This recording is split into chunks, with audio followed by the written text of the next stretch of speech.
Conversaciones Vitales con Jorge Palpatián. Un encuentro para inspirarte a cuidar tu cuerpo y tu mente, con consejos simples, información clara y herramientas para una mejor calidad de vida. Conversaciones Vitales.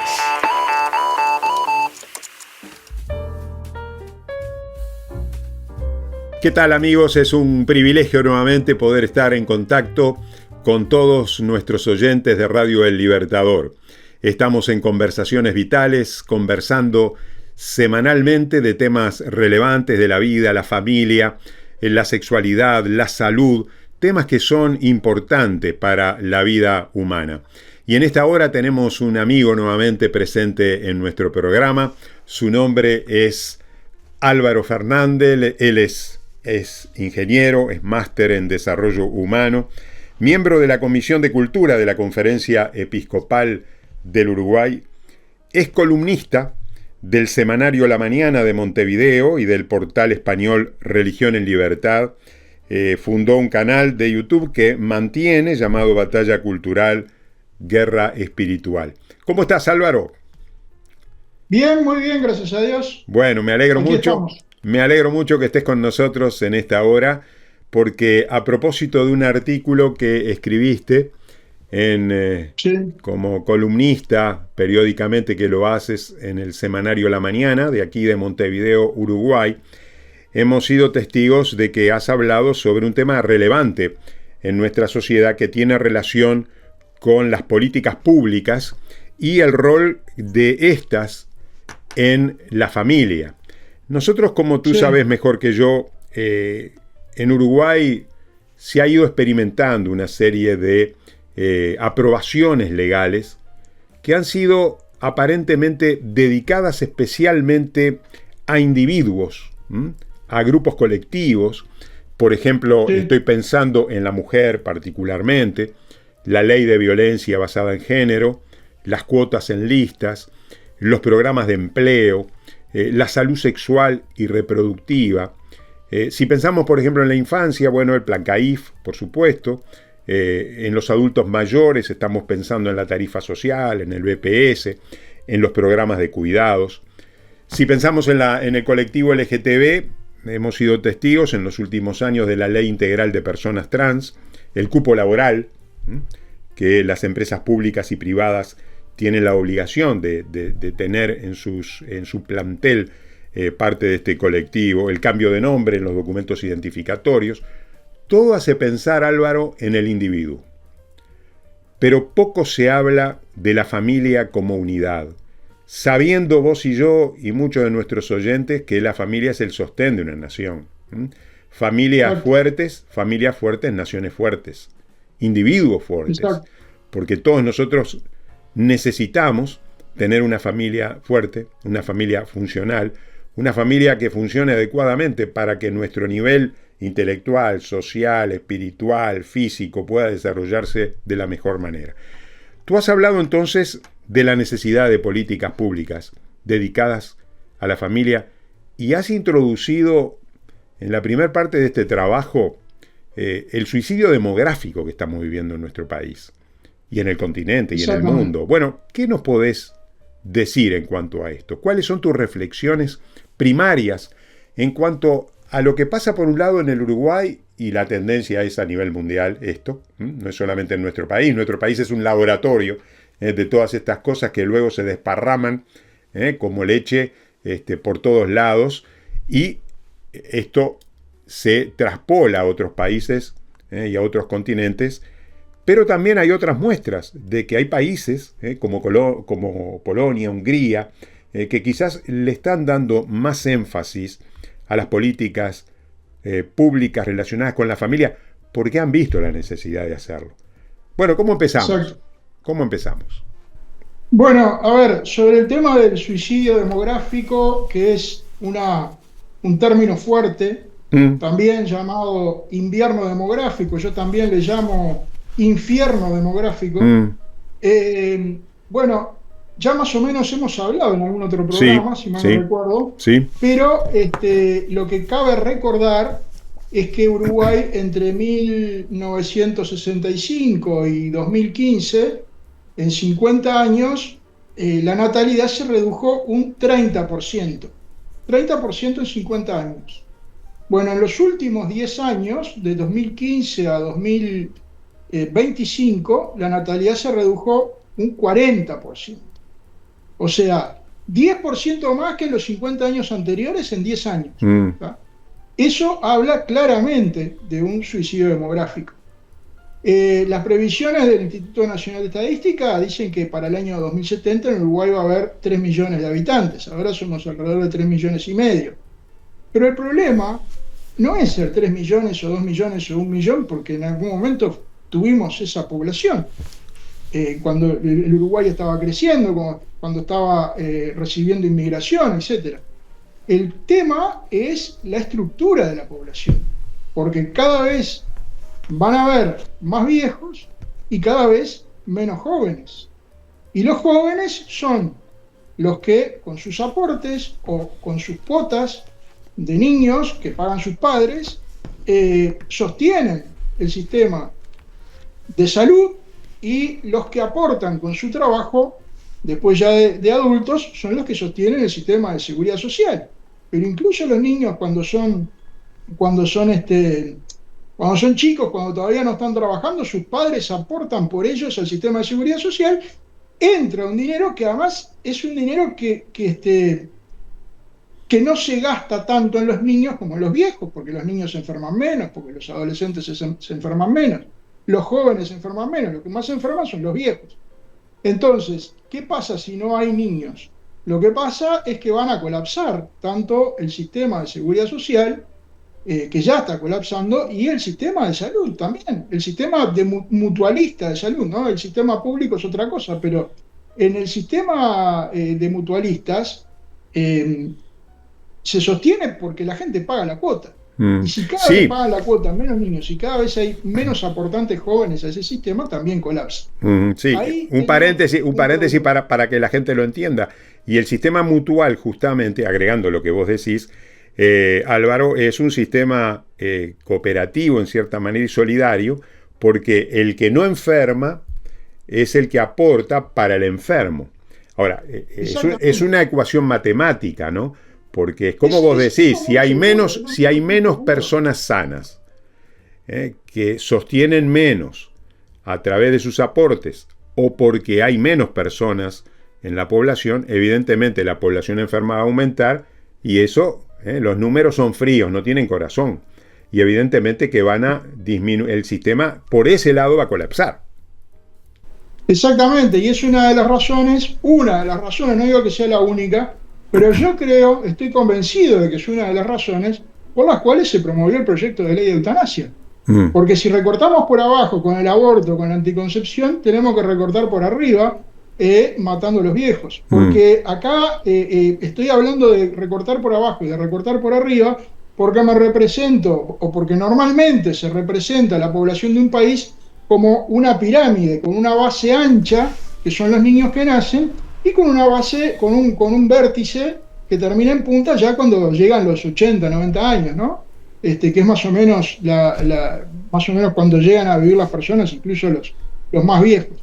Pero el asunto es que hoy en día, con la baja natalidad, está tomando una forma así la pirámide poblacional, se está angostando por su base y está creciendo en la parte del vértice superior, ¿no? Porque cada vez se van acumulando más viejos en relación a los jóvenes que nacen.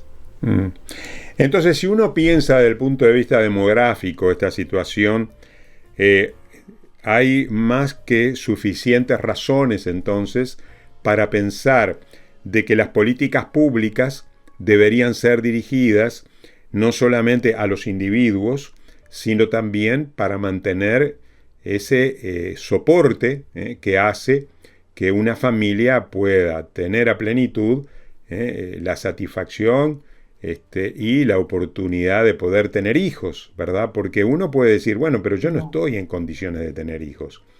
Entonces, la pregunta es, primero, si hay experiencias en otros países de lo que hacen o de lo que están intentando hacer. Y segundo, ¿qué podemos hacer nosotros para favorecer justamente esta situación, para que el suicidio demográfico no nos mate a los vivos? Ese es el problema. Porque hay gente que a través de la eutanasia, del aborto y de otras situaciones está muriendo. Y cuando tú hablas de que en los últimos 10 años ha aumentado un 40%, por supuesto, ¿verdad? Allí tenemos la ley del aborto en el Uruguay, que lo único que ha hecho es justamente propiciar menos nacimientos. Entonces, esa es una de las razones por las cuales esto ocurre. Pero, paréntesis, cierro y pregunto, ¿cómo podemos hacer como sociedad, como naciones, para revertir esta situación, para colaborar con un sistema social en el cual nos favorezcamos todos y no pensemos solamente en la individualidad, en los derechos, sino que también pensemos en el bien común? Porque pensar en el bien común también es pensar bien de mí mismo, porque a la larga eso me favorece. Una nación fuerte familiarmente es una nación que va a tener muchas ventajas con respecto a otras. Exacto. Bueno, también se puede hablar, antes de ir a tu pregunta concreta, sí, también se puede hablar de un suicidio familiar, en el sentido de que la familia se ha venido destruyendo. Yo me acuerdo que en el año 2004, 2 años después de la crisis, porque estas cosas las crisis las avivan, 2 años después de la gran crisis de 2002, en 2004 llegó a haber en el Uruguay más divorcios que matrimonios. Después, en algún momento, en los últimos años, si bien no tengo datos bien recientes, pero en la década siguiente esa situación se revirtió un poco. ¿Pero por qué se revirtió un poco? Porque la gente se dejó de casar. Entonces tenemos que hay muchas más familias o situaciones irregulares, situaciones familiares irregulares de gente que se junta porque no están casados. ¿Y eso genera un problema que está detallado, estudiado científicamente, incluso por un sociólogo demógrafo uruguayo que se llamaba Carlos Filgueira, que él dice, o mejor dicho, registra con toda claridad, porque hizo estudios numéricos, y se ve que los chicos que son hijos de familias irregulares, de algún tipo de irregularidad, madre sola, padres juntados, etcétera, etcétera, lo que se ve es que los chicos que son hijos de familias, de matrimonios constituidos formalmente, tienen mayor rendimiento académico y menor índice de repetición escolar. Eso lo dice este hombre en un trabajo del año 1996. Sí. Cuando ya se veía, él ya preveía todo este declive, ¿no? De la familia. Bueno, entonces... Déjame dar un comentario. Permitime dar un comentario agregando a lo que muy bien estás señalando antes de pasar a otro tema. Hay un libro también muy interesante que lo podés extraer de internet, y si alguien lo quisiera, con mucho gusto lo pide a la radio, nosotros o a nuestro canal de YouTube, y yo se lo mando porque lo tengo. Se llama Tipos de familia y bienestar en niños y adultos. Está escrito por un mexicano sociólogo.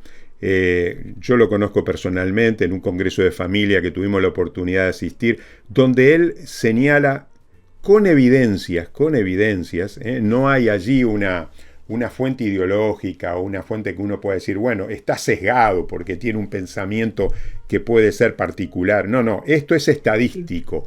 Y él dice, familias que conviven con padres biológicos e hijos en el mismo techo, tienen, justamente, yo le agrego lo que tú decís, mejores índices académicos, menor porcentaje de depresión y suicidio, menor porcentaje de delincuencia juvenil, mejor salud mental y mayor bienestar financiero.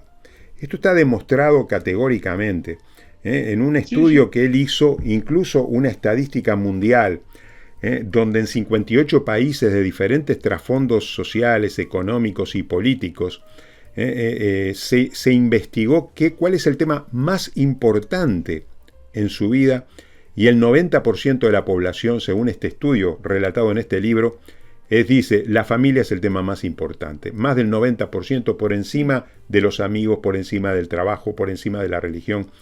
La familia es el tema más importante. Sin embargo, hoy lamentablemente, cuando una familia, sí, termino con esto, cuando una familia se constituye, a los 7 años el 55% se destruye a través del divorcio. Tenemos ese porcentaje y eso nos habla de la gravedad y de la labilidad que hoy la familia está experimentando lamentablemente.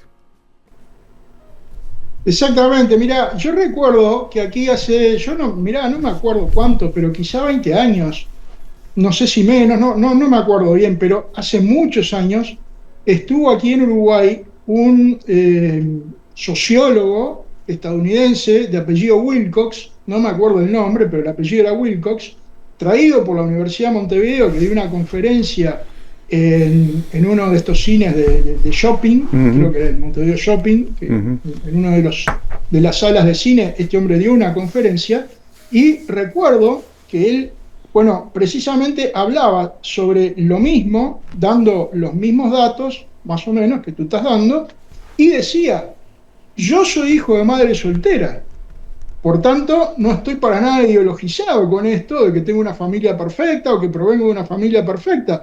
Pero decía, soy una anomalía dentro del sistema o dentro de la sociedad. Porque yo vengo, es posible que hayan individuos que salgan, que sobresalgan, pero el problema es estadístico, porque la mayor parte de los que viven en esas situaciones de familia irregular tienen más problemas que los que son hijos de familias formalmente constituidas y estables, ¿no? Por supuesto.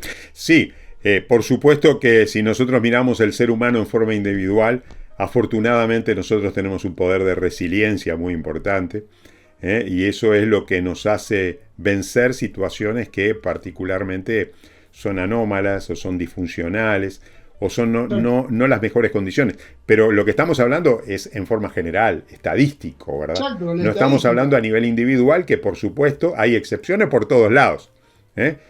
Familias perfectas, entre comillas, también tienen hijos imperfectos y delincuentes y violentos, y con un bajo rendimiento académico. Hay de todo. Perfecta. Exacto. Todos tenemos nuestros a veces nos salta la térmica, por ejemplo, ¿no? Es cierto. De alguna manera. Es muy cierto. Bueno, Álvaro, ¿cómo seguimos? ¿Qué soluciones le das a esto? ¿Qué soluciones le das a esto?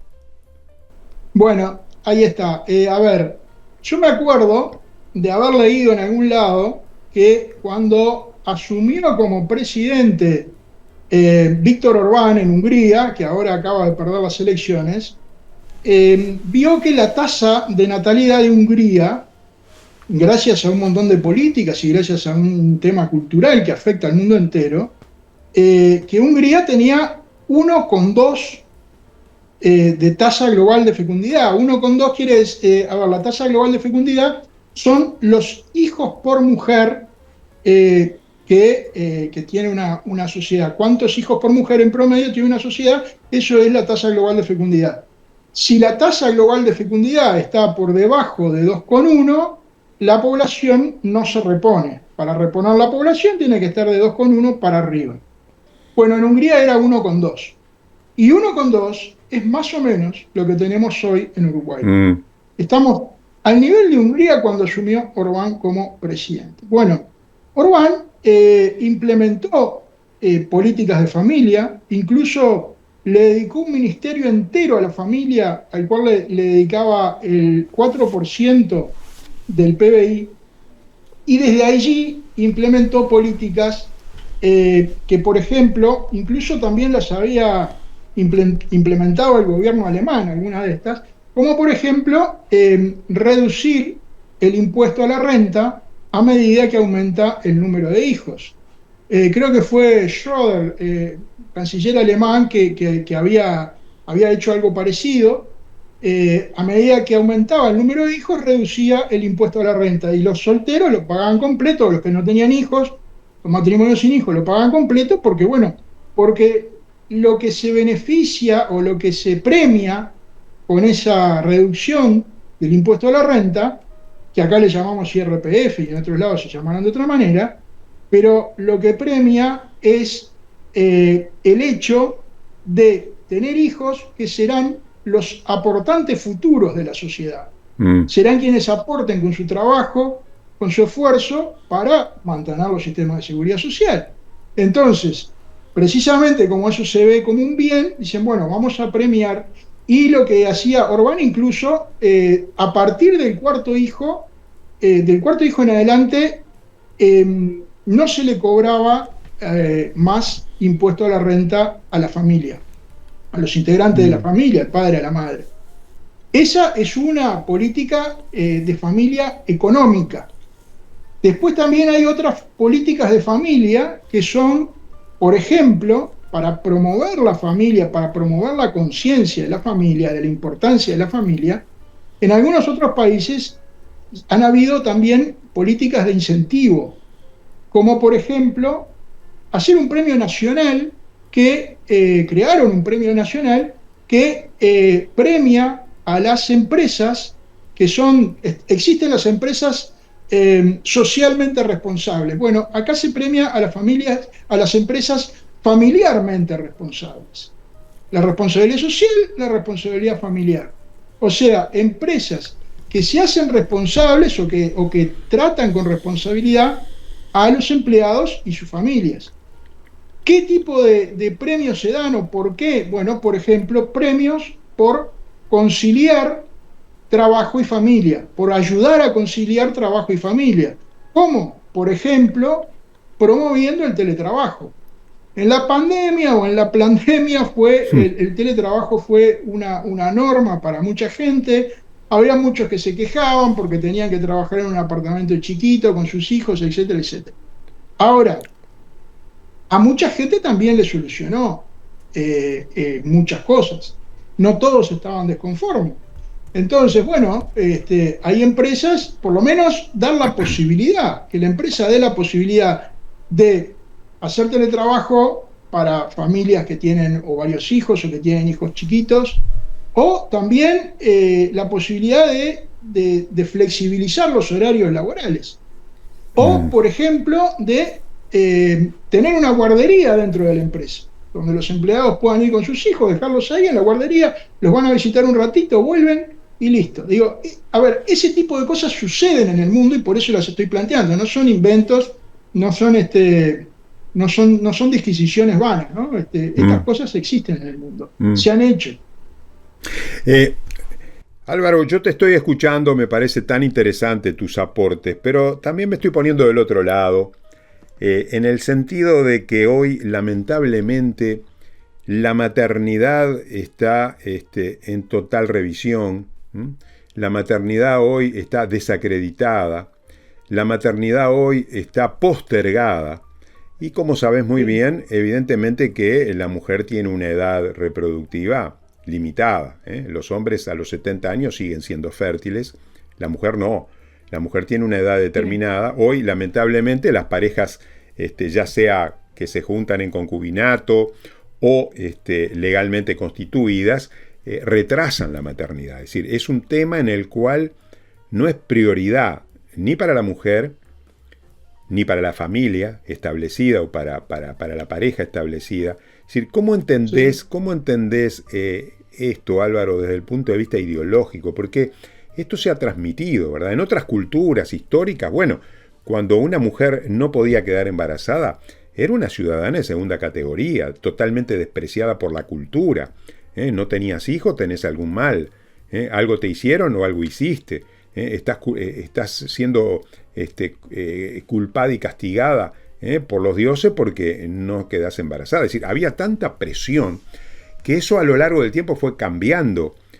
Yo vengo ahora de un viaje con una cultura de un determinado país centroamericano donde el número de hijos mínimo son 3, 4, 5 y me cuentan las señoras, por ejemplo, de 60 años que tienen 13 hermanos, porque en esa cultura, en esa aldea, en ese lugar, a 3.000 metros de altura, en un país centroamericano, evidentemente que la cultura hace que el número de hijos sea importante para la familia. Ahora, Esto ha cambiado. ¿No te parece que esto también está influyendo en las leyes, está propiciando nuevas formas de transitar y que no importa si somos menos, no importa? ¿Qué pensás en cuanto a esto? A ver, primero, acá en Uruguay, en particular en Uruguay, en todo el mundo está bajando la natalidad, lo sabemos.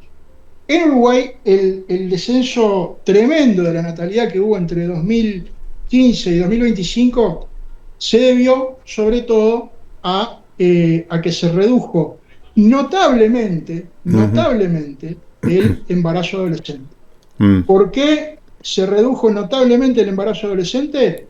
Bueno, porque el Estado salió a regalar implantes anticonceptivos, que duran 3 a 5 años más o menos.